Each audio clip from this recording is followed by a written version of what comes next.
Pois bem, regressando então ao nosso vídeo, nós paramos, né, falando sobre as questões políticas e ideológicas que levam os indivíduos a migrar. Nós temos questões também psicológicas, e o próprio medo da guerra, né?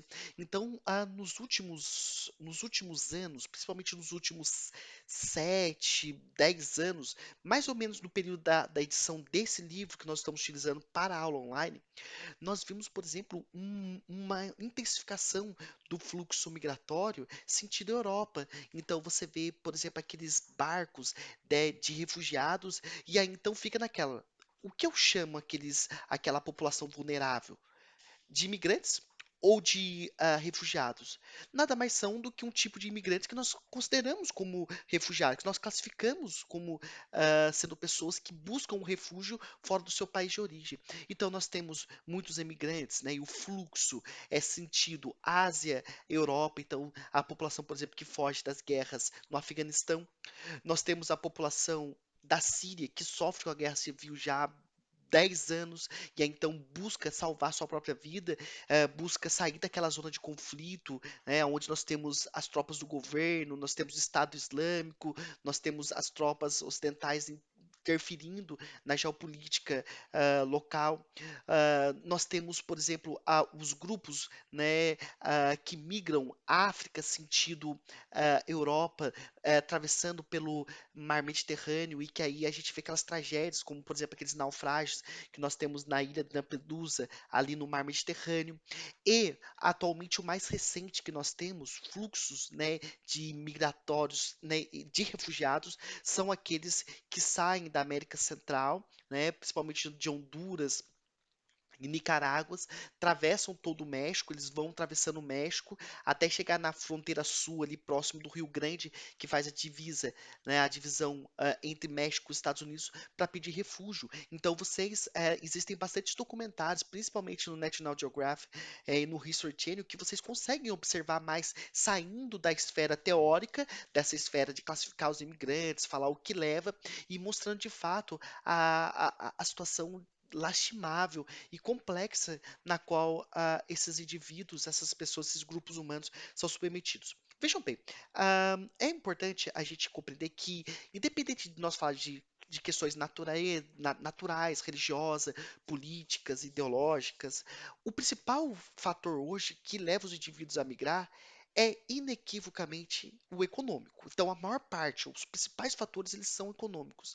E aí nós precisamos compreender que existem dois, basicamente, núcleos do ponto de vista migratório. Existem aqueles núcleos que são de repulsão da população, ou seja, aqueles núcleos que expulsam a população devido às péssimas condições de vida que elas têm nos seus locais de origem, muitas das vezes subemprego, desemprego, baixos salários. É isso que leva, por exemplo, muitas das vezes os povos africanos a arriscar a sua vida tentando atravessar o mar Mediterrâneo para chegar à Grécia ou chegar à Itália e depois imigrando até os principais países receptores de imigrantes e que tem os melhores índices econômicos por consequência, que é a Alemanha, que é a própria Inglaterra, né? Então, você percebe que esses países, né, eles expulsam a população. Você vê, por exemplo, aquelas ditaduras ali da América Central, da África, ali a população não tem nada a perder. E aí, então, ela se submete a situações adversas para tentar migrar. E aí, muitas das vezes, acaba acontecendo aquelas grandes tragédias que nós observamos, principalmente no mar Mediterrâneo, né? Porque a travessia América Central, Estados Unidos, ela é feita a pé. Então os grupos passam por deserto, passa fome. É uma situação sim lastimável, mas sempre em terra. É diferente dos povos da África que buscam refúgio na Europa, onde tem que atravessar o mar Mediterrâneo. E ali é onde acontecem aquelas tragédias. É, e em contrapartida, os países que recebem esses imigrantes, que são, de uma forma geral, os países membros da OCDE, né, que é a Organização para a Cooperação e Desenvolvimento Econômico, quais países se destacam aí? Canadá, Estados Unidos, Austrália, e também os países ocidentais da Europa, né? Espanha, Itália, Alemanha, França, Inglaterra. Esses países atraem a população. Porque, na prática, até os piores empregos, dentro desses países oferece uma qualidade de vida que esses imigrantes jamais conseguiriam ter nos seus países de origem. E aí, então ele prefere e ele muitas vezes é forçado a se arriscar na trajetória para a migração do que ficar no seu país de origem. Então observe para você ver a complexidade. Olha, o pior dos empregos nesses países membros da OCDE, ele é muito melhor do que o emprego que esse indivíduo poderia estar galgando no seu país de origem. E então ele prefere, não, talvez não prefere, mas ele é forçado a migrar.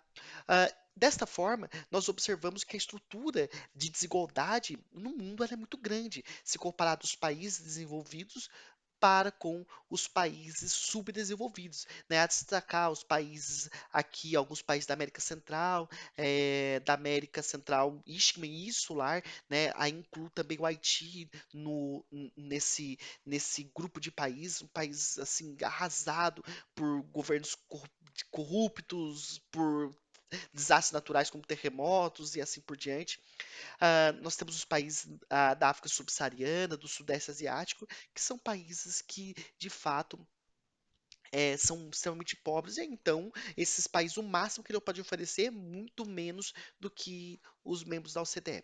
Diante disso, nós precisamos compreender que os movimentos populacionais ele pode ser classificado em três tipos, né? Voluntário e forçado, que é do fluxo do indivíduo que migra, ou pelo menos que busca migrar para um país, existe o chamado controlado, que é o país que recebe. Então, a maior parte dos fluxos migratórios, países subdesenvolvidos, desenvolvidos, feito de forma voluntária, ela é feito por uma camada social que tem uma condição econômica para tentar o fluxo migratório. Nós temos aí alguns indivíduos que falam, olha, o melhor lugar do Brasil é o aeroporto de Guarulhos para o voo, né, para os Estados Unidos, para Miami. Sabe, eu fico incomodado com esses indivíduos. O mínimo que nós temos que fazer é respeitar, né? Eu lembro sempre do Voltaire. A frase dele é clássica. Posso não concordar com uma palavra do que você diz, mas defenderei até a morte o seu direito de dizê-la. Então, essa é a essência. Eu posso não concordar, às vezes eu acho ridículo o que a pessoa está falando, mas o mínimo que eu tenho que fazer é o quê? Respeitar. Esses indivíduos que fazem isso pertencem a uma camada mais abastada da sociedade. É uma camada da sociedade, né, da chamada classe média brasileira, e não só no Brasil, como os nossos vizinhos uruguais, argentinos, chilenos, que podem, por exemplo, que têm condição financeira de pedir um visto de turista nos Estados Unidos e depois migrar para lá e ficar de forma irregular e buscar algum meio jurídico para tentar se legalizar naquele país. Hoje em dia, o fluxo migratório para o Canadá ele é muito mais justo do que os fluxos migratórios sentido dos Estados Unidos. Né? Então, o indivíduo que vai, né, que migra de forma voluntária, eles já são indivíduos que têm uma melhor condição de vida nos seus países de origem. Existem aqueles que são forçados, e aí nós estamos falando especificamente daqueles que se caracterizam como refugiados, aqueles que fogem de seca, aqueles que fogem de guerra, aqueles que fogem, por exemplo, de perseguição política, né? Então, esses indivíduos são forçados, eles são muitas vezes impelidos a migrar. E muitas vezes esses fluxos migratórios acabam acontecendo para regiões vizinhas, ou seja, num sentido subdesenvolvido, né? Então, muitas vezes a maior parte desse fluxo acontece nessas regiões. E por último, nós temos o controlado. E o controlado já faz parte da política migratória de cada país, né? Por exemplo, Austrália, Estados Unidos. Nos Estados Unidos a política migratória deles não é bem explícita, bem clara, né? Mas Canadá, Austrália, tem uma política migratória muito bem definida. E aí então o que eles fazem? Selecionam os imigrantes. Né? Eles basicamente pensam da seguinte forma: não querem imigrantes que dependam de assistência social, mas sim eles querem imigrantes que possam adicionar ao padrão de desenvolvimento do seu país. E aí então você tem, por exemplo, no Canadá, um ranking, uma pontuação na qual você coloca todas as suas habilidades, a sua experiência, os seus diplomas, suas formações técnicas universitárias, e então ele faz um ranking de pontuação. E aí ele dá ou não para você o visto, né, de trabalho nesses países. Então, esse é o fluxo controlado. né?